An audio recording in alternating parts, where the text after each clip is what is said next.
Romanos, capítulo 7. A analogia do casamento. Porventura ignorais, irmãos, pois falo aos que conhecem a lei, que a lei tem domínio sobre o homem toda a sua vida? Ora, a mulher casada está ligada pela lei ao marido, enquanto ele vive. Mas, se o mesmo morrer, desobrigada ficará da lei conjugal. De sorte que será considerada adúltera, se vivendo ainda o marido unir-se com outro homem.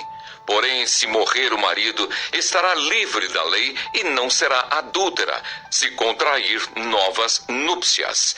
Assim, meus irmãos, também vós morrestes relativamente à lei, por meio do corpo de Cristo, para pertencerdes a outro, a saber, aquele que ressuscitou dentre os mortos, a fim de que frutifiquemos para Deus. Porque quando vivíamos segundo a carne, as paixões pecaminosas postas em realce pela lei operavam em nossos membros, a fim de frutificarem para a morte. Agora, porém, libertados da lei, estamos mortos para aquilo a que estávamos sujeitos, de modo que servimos em novidade de espírito e não na caducidade da letra. A lei e o pecado. Que diremos, pois? É a lei pecado? De modo nenhum, mas eu não teria conhecido o pecado, senão por intermédio da lei, pois não teria eu conhecido a cobiça, se a lei não dissera, não cobiçarás. Mas o pecado, tomando ocasião pelo mandamento, despertou em mim toda sorte de concupiscência, porque sem lei está morto o pecado. Outrora, sem a lei, eu vivia. Mas, sobrevindo o preceito, reviveu o pecado, e eu morri. E o mandamento que me fora para a vida, verifiquei que este mesmo se me tornou para a morte, porque o pecado, prevalecendo-se do mandamento, pelo mesmo mandamento, me enganou e me matou. Por conseguinte, a lei é santa, e o mandamento santo e justo e bom. Acaso o bom se me tornou em morte? De modo nenhum. Pelo contrário, o pecado, para revelar-se como pecado por meio de uma coisa boa, causou-me a morte, a fim de que pelo mandamento se mostrasse sobremaneira maligno. Porque bem sabemos que a lei é espiritual. Eu, todavia, sou carnal, vendido à escravidão do pecado, porque nem mesmo compreendo o meu próprio modo de agir, pois não faço o que prefiro, e sim o que detesto.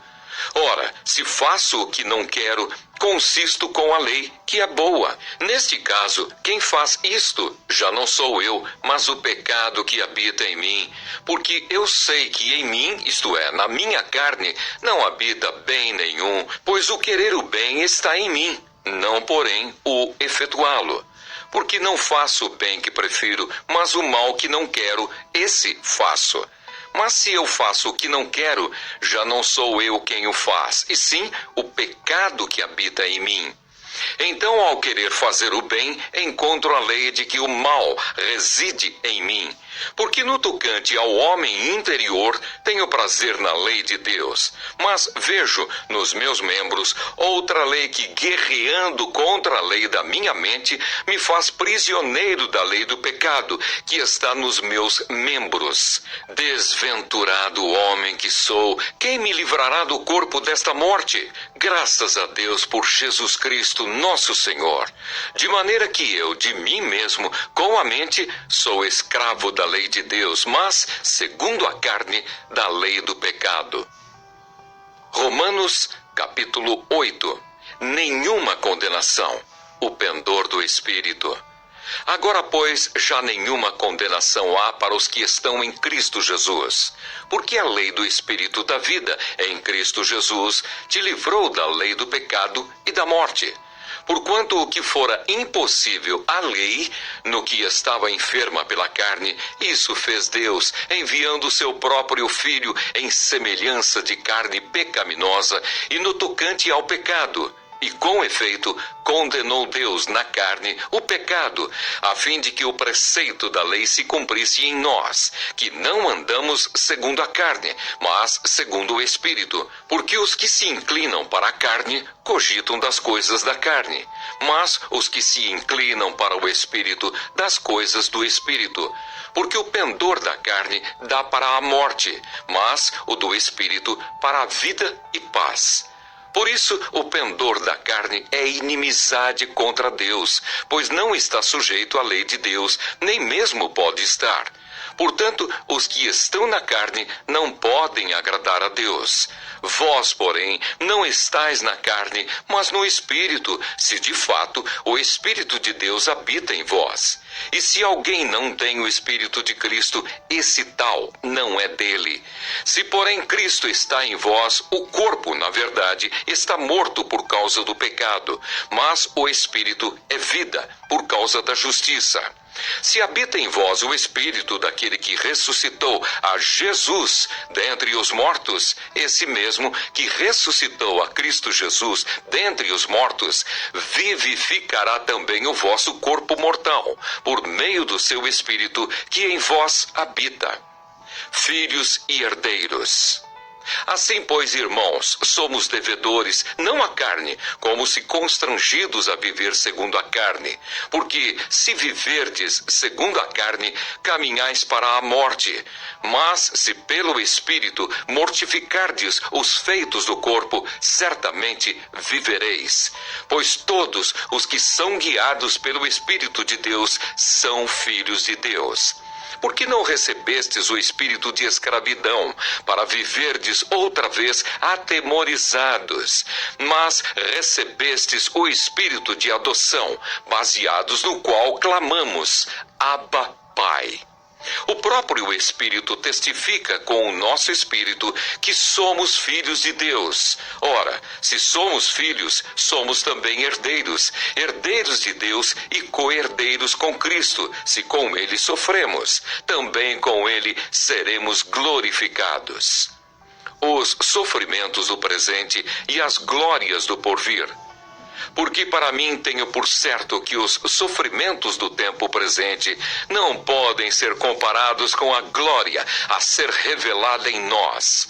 A ardente expectativa da criação aguarda a revelação dos filhos de Deus, pois a criação está sujeita à vaidade, não voluntariamente, mas por causa daquele que a sujeitou, na esperança de que a própria criação será redimida do cativeiro da corrupção, para a liberdade da glória dos filhos de Deus. Porque sabemos que toda a criação, a um só tempo, geme e suporta angústias até agora. E não somente ela, mas também nós, que temos as primícias do Espírito, igualmente gememos em nosso íntimo, aguardando a adoção de filhos, a redenção do nosso corpo. Porque na esperança fomos salvos. Ora, esperança que se vê não é esperança, pois o que alguém vê, como o espera? Mas se esperamos o que não vemos, com paciência o aguardamos. A intercessão do Espírito. Também o Espírito semelhantemente nos assiste em nossa fraqueza, porque não sabemos orar como convém, mas o mesmo Espírito intercede por nós sobremaneira com gemidos inexprimíveis. E aquele que sonda os corações sabe qual é a mente do Espírito, porque segundo a vontade de Deus é que ele intercede pelos santos. Sabemos que todas as coisas cooperam para o bem daqueles que amam a Deus, daqueles que são chamados segundo o seu propósito.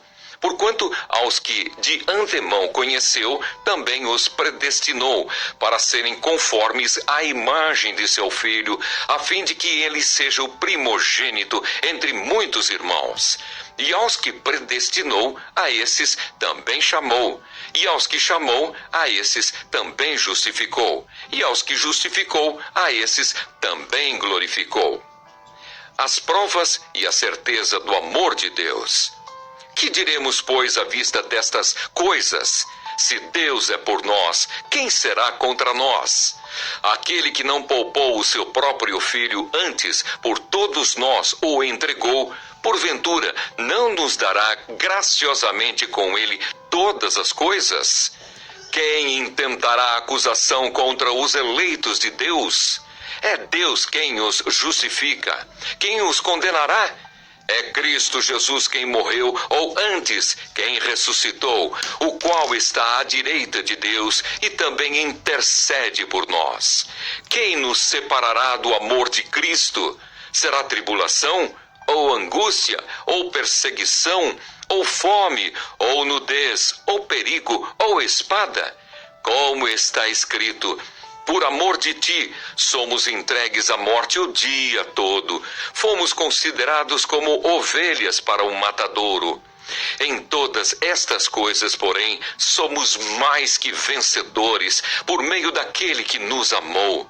Porque eu estou bem certo de que nem a morte, nem a vida, nem os anjos, nem os principados, nem as coisas do presente, nem do porvir, nem os poderes, nem a altura, nem a profundidade, nem qualquer outra criatura poderá separar-nos do amor de Deus que está em Cristo Jesus,